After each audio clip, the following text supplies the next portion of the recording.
Today, we are diving deep into one of the most incredible power struggles you'll find in any modern democracy. We're talking about a decades-long, heavyweight battle between India's parliament and its Supreme Court. And trust me, this was way more than just a legal disagreement. This was a fight for the very soul of the Indian Constitution. And it all boils down to this one single question. Can a democratically elected parliament change absolutely anything it wants in the Constitution? I mean, even the most fundamental rights? Or are some ideas, some principles so core to the nation's identity that they should be off limits forever? So here's how we're going to break down this epic tug of war. We'll start with how the whole question of power kicked off. We'll see how parliament seemed to be winning at first, then how the Supreme Court came back with a vengeance. We'll look at the political counterattack that followed, and then the final incredible showdown that created a doctrine that would change Indian democracy forever.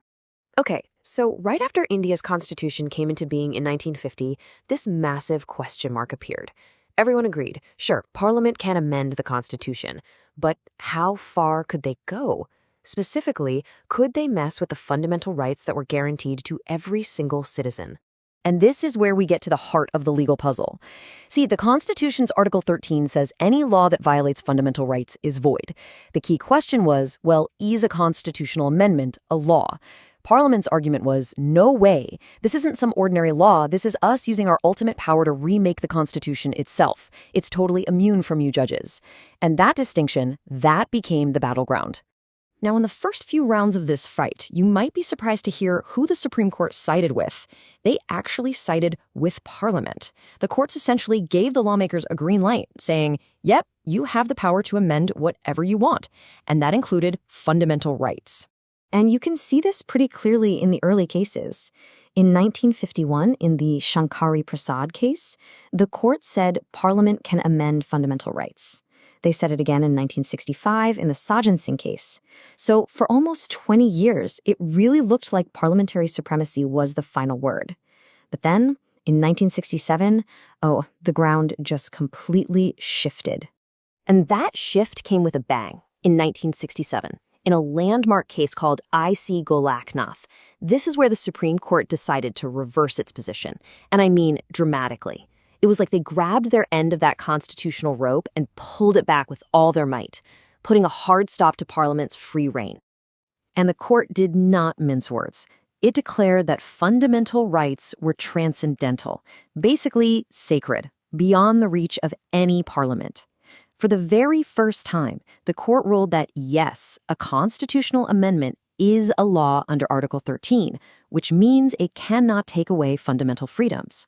The court had officially drawn a line in the sand. But here's the truly astonishing part. This huge, monumental shift in how the country was run, it was decided by the thinnest margin you can possibly imagine, 6-5.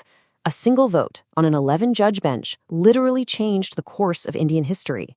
Well, you can imagine Parliament didn't just take this lying down. The government at the time saw the Golaknath judgment as a direct attack on its authority. And the response was fast, and it was laser-focused on one thing: rewriting the rules of the Constitution to grab that power right back. And their weapon of choice was the 24th Amendment. It was like a piece of legal surgery designed to completely neutralize the Golaknath decision. It explicitly stated that Article 13 doesn't apply to amendments. It changed the title of the amending article from a mere procedure to an explicit power. It even took away the president's ability to say no. Parliament basically wrote its own supremacy back into the Constitution, and that set the stage for the ultimate showdown. And that brings us to the final, decisive, winner-take-all battle. Kesavananda Bharati, the state of Kerala. Now, the case was started by a religious leader challenging land reform laws, but it quickly became about something much, much bigger. It became the case that would settle this question of power once and for all. I mean, you just can't overstate the gravity of this moment. The Supreme Court put together its largest bench ever, 13 judges. The arguments went on for 68 days. This wasn't just another case. This was it. This was where the court and Parliament would finally find out who had the last word on the rules of the nation. The whole thing really came down to two completely opposite ways of thinking. The majority argued that the power to amend isn't the same as the power to destroy, right? You can renovate a building, change the rooms, but you can't tear down its foundation and still call it the same building. The dissent, though, argued for absolute power for Parliament, saying there are no hidden limits on the will of the people's representatives. So, after 68 long days, the final verdict came down. And you're not going to believe this. 7-6. Just like in Goloknath, the single most important decision in India's constitutional history was decided by just one vote. The court said, yes, Parliament can amend, but, and this is a huge but, there was one massive history-making condition. And that 7-6 verdict gave birth to a revolutionary new idea, the Basic Structure Doctrine. The court found this brilliant middle path. It said, okay, Parliament can amend fundamental rights, overturning Goloknath, but it established a brand new, powerful limit. Parliament cannot change or destroy the core identity, the basic structure of the Constitution. And the impact of this judgment? It was immediate, and it was profound. It totally reshaped the nation by creating a new balance of power. It effectively made the Supreme Court the final guardian of the Constitution's most essential principles, a role it still plays today. So what is this basic structure? Well, the court gave some examples to get things started, like the supremacy of the Constitution, a democratic government, secularism, the separation of powers, and, crucially, judicial review itself. But they intentionally left the list open so it could evolve over time and act as a permanent check on any government that might try to go too far. The political fallout was immediate. The government was not happy with this verdict. In a major break with tradition, it appointed one of the dissenting judges as the new Chief Justice, jumping him over 3 more senior judges who had been in the majority. It was a pretty clear signal of how unhappy the executive branch was with his new limit on its power. But did this new doctrine actually have teeth? Oh yeah, its real-world power was tested just a few years later. In the famous Indira Nehru-Gandhi case, the court used the Basic Structure Doctrine to strike down a constitutional amendment that tried to make the prime minister's election immune from any court challenge.